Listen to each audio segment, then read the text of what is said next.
All right, well, let's have a look at what has been a pretty busy summer transfer window, especially for Tottenham Hotspur. We can officially announce that Savio, yes, he has changed his name from Savio to Savio, and he has officially joined Spurs. Here's what De Zerbi had to say about him.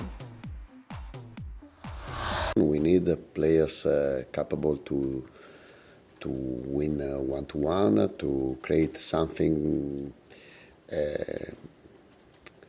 create chance to score. It's not a score goal, but in terms of one-to-one, is one of the best player, especially because it's 2004. He can play in the right side, in left side. I know him from a long time in Brighton. I spoke with him when he went in City. He's a big player for us. He's a big senior. I think that the players so good in one-to-one, so good in to create a chance to score, to be complete. He has to score. If you analyze the other best winger in the world, many of them, they score 10, 15 goals per season, and he has the qualities, maybe his habits.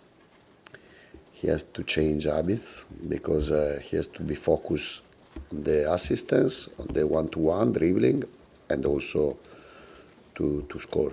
Because we have to increase the numbers of the chance to score and the number of goals. You become top team scoring more goals. All right, so De Zerbi there saying, Stevie, that he's one of the best in the world in 1v1 situations, creative, versatile, but you don't agree, do you? At his best, he can be, and he has. I don't see the goal output coming, I'll be honest. But in terms of creativity, there's no question that when he's at his best, fullbacks don't want anything to do with him. The problem he has is that he's not consistent. And, you know, we've just been talking about Pep not trusting Cherki. Well, another player he didn't trust was Savio. Yeah. Because I don't think any of us could sit here and say, well, he's not capable one-on-one of tearing a defender apart. He's not capable of creating chances. He's capable of doing all of these things. The problem is he has to do it on a consistent basis. And he hasn't done it. And yes, in terms of his age, what, 22? There is absolutely room for improvement, for maturity, and for that consistency to come. But in order for all that to happen, he has to play a regular amount of games back-to-back in order to get into that mode. And if you're the coach and if you're De Zerbi and he's not doing it after 4 or 5 games, you're under pressure to set him down again, and then you're back to square one. So for me, this is a gamble. The potential's there. He has all the things that you want, but he has to show them more often. How, now in these early games for Spurs, what right off the bat do you want to see from him? Give the fans and your teammates something as early as you can to make them believe in you and want them to give you the ball every single time they get an opportunity. That's what you need. That's all. Don, just the other day on the show, especially after what we saw from Spurs in their opening loss, Stevie and Craig kind of questioned the grit and the toughness of Spurs. But does Savio bring some of that in? I'm going to say no. No, I think to Stevie's point, and De Zerbi there talking about his habits, and he needs to mature. I think that's fine. I think he needs to get away. He probably needs to fall in love with the game again and remember what he was good at when he was younger.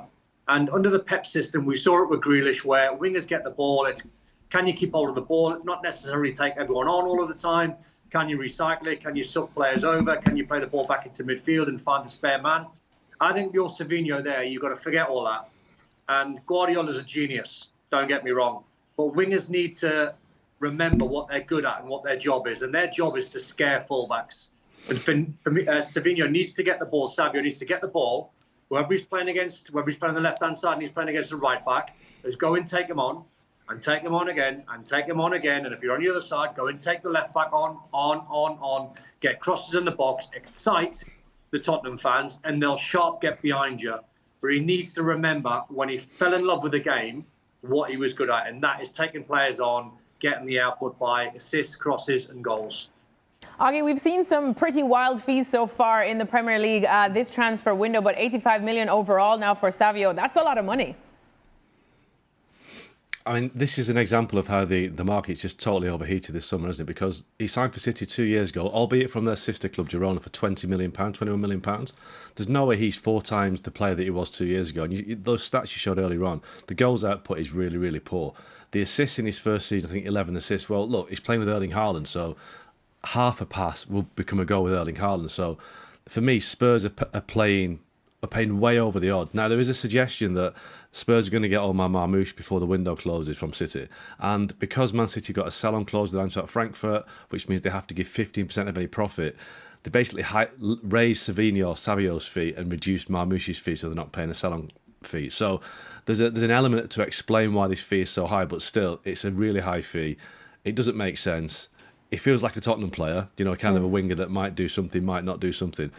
It's crazy money, it really is, and I think we've seen a lot of that this summer. I mean, look at Rangers going to Saudi Arabia for over £50 million. We've had some fees that look just off the scale, and this is, for me, the most obvious example of that. Well, Augie, you mentioned Spurs, of course, linked with Omar Marmoush as well. They have been linked with Liverpool's Cody Gakpo. What else can we expect Spurs to be up to in what's left of the transfer window?